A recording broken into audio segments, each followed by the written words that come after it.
रैको एजुकेशन के यूट्यूब परिवार में एक बार फिर से आप सभी दोस्तों का हार्दिक स्वागत है। हम पढ़ रहे थे अल्फाबेट टेस्ट और अल्फाबेट टेस्ट के अंदर भी हम 3 टाइप खत्म कर चुके थे।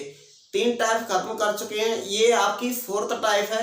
4th टाइप के अंदर आप क्या पढ़ने वाले हो, आज हम स्टार्ट करने वाले हैं अल्फाबेट टेस्ट की टाइप नंबर 4th।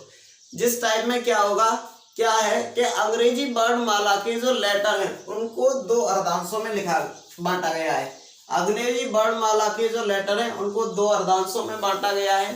प्रथम अर्धांश के अंदर ए से लेकर के एम तक 13 जो लेटर हैं उनको प्रथम अर्धांश के अंदर रखा गया है। और आपका जो द्वितीय अर्धांश है उसके अंदर एन से लेकर के जेड तक के जो लेटर हैं उनको क्या रखा गया है, द्वितीय अर्धांश के अंदर रखा गया है। इस वाली टाइप में क्या होगा, कुछ नहीं होगा। प्रथम अर्धांश के जो लेटर हैं उनको लिख दिया जाएगा विपरीत क्रम में, और जो द्वितीय अर्धांश के लेटर हैं उनके लिखने के क्रम में कोई भी परिवर्तन नहीं किया जाएगा। केवल परिवर्तन कहाँ किया जाएगा, प्रथम अर्धांश के जो लेटर हैं ए से लेकर के एम तक उनके लिखने के पैटर्न को क्या किया जाएगा, विपरीत क्रम में लिख दिया जाएगा। और द्वितीय अर्धांश के जो लेटर हैं एन से लेकर जेड तक उनके लिखने के क्रम में कोई भी परिवर्तन नहीं आएगा। तो देखिए, यदि मैं प्रथम अर्धांश के जो लेटर हैं उनको विपरीत क्रम में लिख दूंगा तो क्या होगा, जो एम आ जाएगा इधर, एम के बाद एल, यहाँ पे के और जे, आई, एच, जी, एफ, उसके बाद ई और डी के बाद सी, बी और ए, और इनके क्रम में कोई भी परिवर्तन नहीं किया जाएगा। इस वाली टाइप में क्या किया जाएगा, द्वितीय अर्धांश के जो लेटर हैं उनके लिखने के पैटर्न में कोई चेंजिंग नहीं की जाएगी, लेकिन परिवर्तन कहाँ किया जाएगा, सिर्फ प्रथम अर्धांश के लेटर्स में। इनको एज इट इज जैसे लिखा जाता है उसी क्रम में लिखा जाएगा। इनके लिखने के पैटर्न में कोई भी परिवर्तन नहीं किया जाएगा। तो आपको मेनली क्या देखना है, मैं 3 क्वेश्चन लाया हूं और 3 क्वेश्चन को बिल्कुल आसानी से समझाऊंगा, एक एक करके बिल्कुल डिटेल में। सबसे पहले तो आप पहला क्वेश्चन पढ़िए, मैंने यहाँ पे लिख दिया, देखो, यदि प्रथम अर्धांश को विपरीत क्रम में लिखा जाए, प्रथम अर्धांश को विपरीत क्रम में लिखा जाए और द्वितीय अर्धांश के लेटर्स के पैटर्न में कोई भी परिवर्तन ना किया जाए, ऐसा भी लिख सकता है। तो क्या कह रहा है पहला क्वेश्चन, कौन सा अक्षर बाएं से। अब देखो, कौन सा अक्षर बाएं से मतलब आपको किधर से चलना है, इधर से, बाएं से पांचवा जो अक्षर होगा, यदि प्रथम अर्धांश के अक्षरों को विपरीत क्रम में लिखेंगे तो जो बाएं से 5वां अक्षर होगा वो क्या होगा, आपका क्या होगा, आई होगा। बाएं से 5वें के दाएं चौथा होगा, बाएं से 5वें के दाएं। अब देखो, बाएं से इसके भी दाएं चौथा पूछा है, इसके भी दाएं, तो आपको दाएं बाएं अपने अनुसार चलना है। अब देखो, इससे भी दाएं चौथा अक्षर क्या होगा, 1 2 3 4, क्या होगा, ई। अब देखो, यदि मैं आपसे, अब देखो यहाँ पे क्या आ रहा है, अब देखो, बाएं से 5वें के दाएं चौथा अक्षर क्या होगा, ई होगा। लेकिन यहाँ पर अब जब आप उस कॉन्सेप्ट का यूज करोगे जो मैंने पहली क्लास में बताया कि बाएं दाएं आपस में क्या हो जाता है, ऐड हो जाता है। देखो, तो बाएं से 5वें के दाएं चौथा होगा तो यहाँ पे आएगा 9। बाएं से, ये पोजीशन कहां से है, बाएं से। लेकिन अब क्या किया गया है, अंग्रेजी वर्णमाला के जो लेटर हैं उनका पैटर्न, प्रथम अर्धांश के लेटर्स का पैटर्न क्या कर दिया गया है, चेंज कर दिया गया है। तो इधर से अब आपको पोजीशन ज्ञात नहीं है, इधर से तो अब आपको पोजीशन ज्ञात है ही नहीं।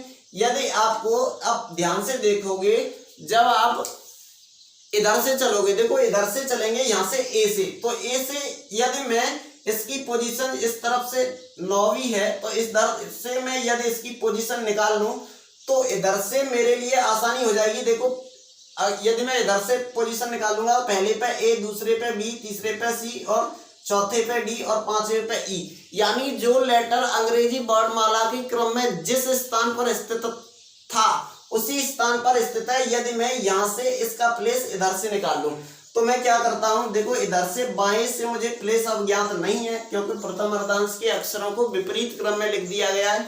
तो मैं क्या करता हूं, इधर से पोजीशन निकालूंगा। कैसे निकालूंगा, इस देखो अर्धांश में कितने लेटर हैं, 1 2 3 4 5 6 7 8 9 10 11 12 13, कितने लेटर हैं, 13।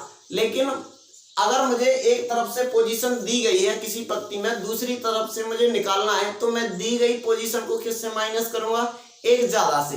तो देखो यहाँ पे 13 से माइनस नहीं करूंगा, मैं किससे माइनस करूंगा, 14 से। और 14 से जब मैं 9 माइनस करूंगा तो कितना आएगा, 14 से 9 माइनस करेंगे तो आएगा 5। और देखो इधर से तो वही पोजीशन है हर लेटर की जो अंग्रेजी वर्णमाला के क्रम में होती है। तो और ये तो भाई साहब पांचवा जो कोड होता है वो किसका होता है, ई का। तो इस वाले क्वेश्चन का आंसर, पहले क्वेश्चन का आंसर क्या आएगा, ई आएगा। पहले क्वेश्चन का आंसर क्या आएगा, ई।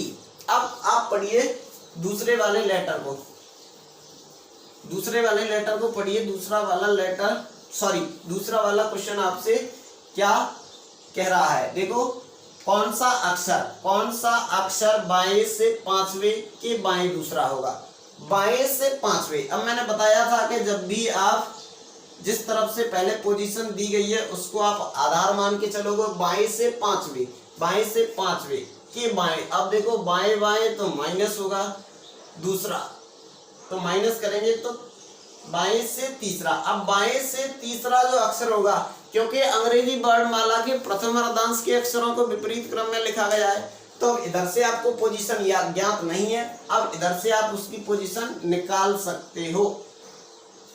बाएं से तीसरा अक्षर क्या होगा यहाँ पे। अब इधर से तो मुझे प्लेस याद नहीं है, लेकिन इधर से मैं यदि इसका प्लेस निकाल लूंगा तो सभी का वही क्रम आ जाएगा जिस क्रम में अंग्रेजी वर्णमाला के क्रम में ये लिखे जाते हैं।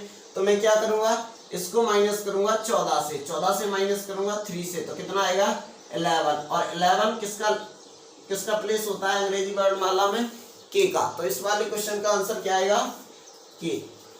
अब थर्ड क्वेश्चन यानी लास्ट क्वेश्चन अपना क्या है, लास्ट क्वेश्चन है कौन सा अक्षर दाएं से छठवें के बाएं। अब देखो दाएं से छठवें के बाएं, अब आपको देखो दाएं से छठवें, तो आपको आधार पहले दाईं तरफ से पोजीशन दी गई है तो आप दाएं को, दाएं से छठवें के बाएं तीसरा होगा तो ये होगा, यानी दाएं से नौवां अक्षर। लेकिन मेरे दोस्त क्या किया गया है, प्रथम अर्धांश के लेटर का ही क्रम चेंज किया गया है, द्वितीय अर्धांश में तो कोई परिवर्तन नहीं किया गया है। यानी इधर से पोजीशन निकालनी है आपकी, इधर से जो नौवां अक्षर होगा वो कौन सा होगा, यानी द्वितीय अर्धांश का तो जो क्रम था वही क्रम अब है। तो आपको क्या करना है, इधर से आपको पोजीशन दी गई है, इधर से निकाल लेंगे तो क्या करेंगे 27 से माइनस, और 27 से जब मैं माइनस करूंगा 9 को तो कितना आएगा 18। और 18वें नंबर पर 18वें स्थान पर अंग्रेजी वर्णमाला में जो अक्षर आता है वो आता है आर। आशा करते हैं आपको समझ में आई होंगी चीजें। चलिए तो आज के लिए हम इतना ही रखते हैं। जय हिंद, जय भारत।